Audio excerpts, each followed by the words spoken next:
tugboats were gathered at the Great Ocean Tug and Salvage Company dock, waiting for the dispatcher to give out the jobs for the day. The weather was fine and clear, but few ships were expected in the harbor that day. George was wondering if they might all be given the day off. "I'd like to sail up the coast and visit some friends," he told Emily. "Good morning, tugboats," said the dispatcher. "I have some good news. There are no jobs scheduled until this afternoon, so you may all have the morning free." The tugs cheered happily. All except Foduck. Excuse me," said Foduck, moving close to the dispatcher, "but I believe we do have something to do this morning." "And what would that be, Foduck?" said the dispatcher. "Well, my emergency signal flag class," replied Foduck very seriously. All the tugs groaned. "Not this morning," said George. "If you remember," Foduck continued, "last week's class had to be canceled because we were so busy." "I do remember now," said the dispatcher, "and I said you could hold the class as soon as we had some free time." "And the first free time," said Foduck, "is this morning." You see, it was Foduck's job to hold regular safety classes for the tugs, and he was an expert on signal flags. "Thanks for reminding me, Foduck," said the dispatcher. "All tugs will attend signal flag class this morning." "I don't need a class for signal flags," said George. "I know them all." "We have to be prepared for an emergency," said Foduck quietly. "We've been over it all before," said George to the others. "It's a waste of time." "George," said Emily, "the dispatcher told us to go to Foduck's class." "Oh, all right," sighed George. "Let's practice the silly old flag signals."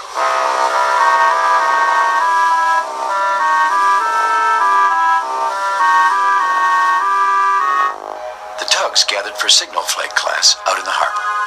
In the busy world of the harbor, it is important that all ships can talk to each other in an emergency by showing colored signal flags. The flags are like special words that ships say to each other. The signals help prevent accidents.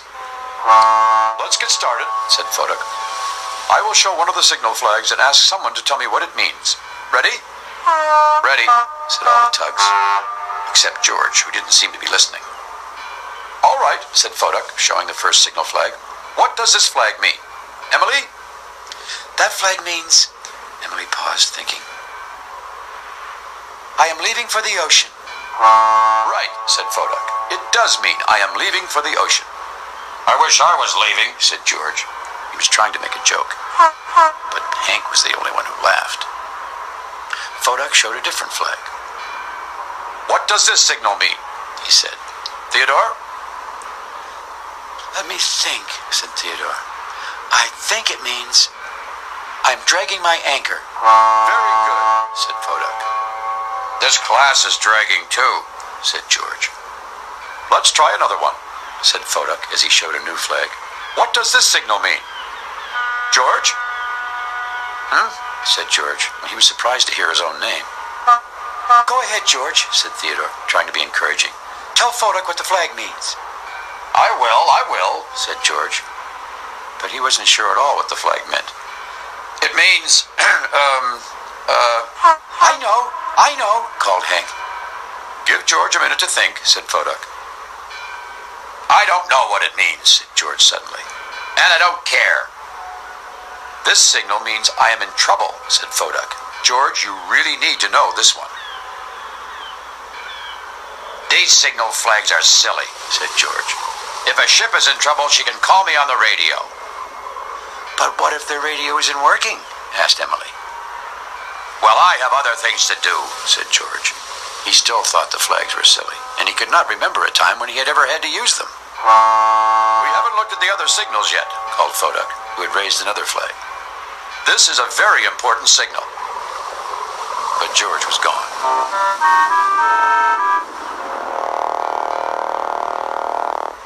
"What does that flag mean?" asked Theodore, who was still paying close attention. "This signal flag means, 'Danger, stay away,'" replied Foduck.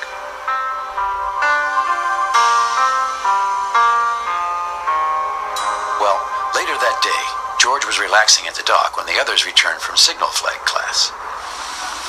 My brain is sore from memorizing all those signals, said Hank. I know what you mean, Laughed George. Foduck's class gives me a pain in the head, too. But George was the only one laughing.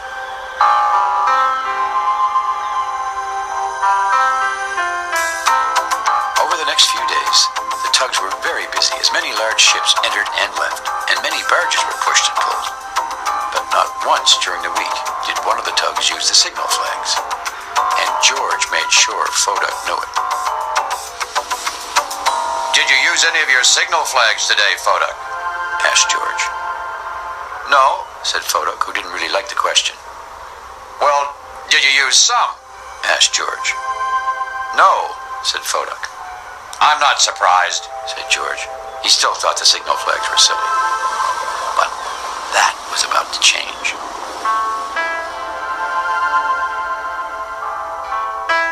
The next morning, the dispatcher sent George and Theodore to the harbor entrance to watch for a ship that was late arriving. Maybe we should split up, said Theodore. Good idea, said George. Theodore, you look in that direction, and I'll check over there. Okay, said Theodore, and he sailed off. George cautiously moved closer to the shore. And then he saw it.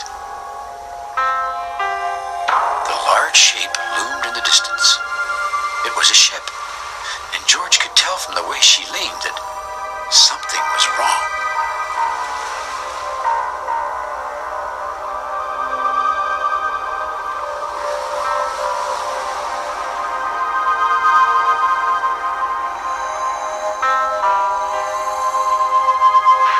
Suddenly, George's radio came on. He knew immediately that the message was coming from the ship in front of him, but he couldn't understand a word she was saying.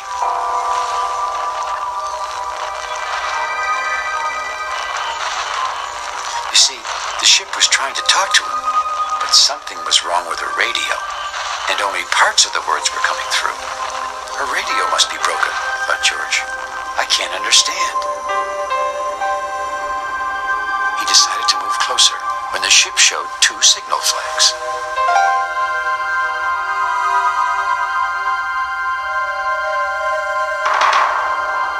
The ship was trying to tell George something using the signal flags. I've seen those flags before, George said to himself. I think I know what they mean, he thought, but I'm not sure. For the first time, he wished he had listened to Foduck during his signal class. Well, thought George, I'll just have to go over to the ship and see for myself what's wrong. Stop, George! It was Theodore who had suddenly appeared in front of George. The 2 tugs almost collided. Theodore, what are you doing? Said George. Didn't you see the signal flags? Asked Theodore. Of course I did, said George. And then he added, but I can't remember what they mean. I can, said Theodore. The first one means, I am in trouble. In trouble, said George. Then let's go. No, said Theodore, cutting him off. The other flag means you are running into danger. Danger, said George. What danger? They peered closely at the water near the ship, and then they saw the rocks. They were large and jagged and just below the surface. Those rocks are not listed on the charts, said George. That ship must have hit one of them, said Theodore, and now she's stuck. And I would be stuck too, said George, if you hadn't stopped me. How will we ever rescue this ship? I have an idea, said Theodore. We need to find a floating log. Come on.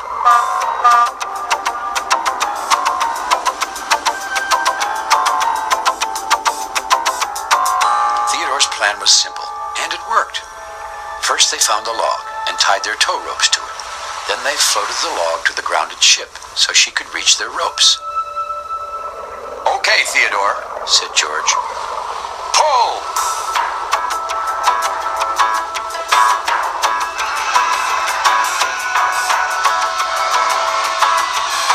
It's working, called Theodore.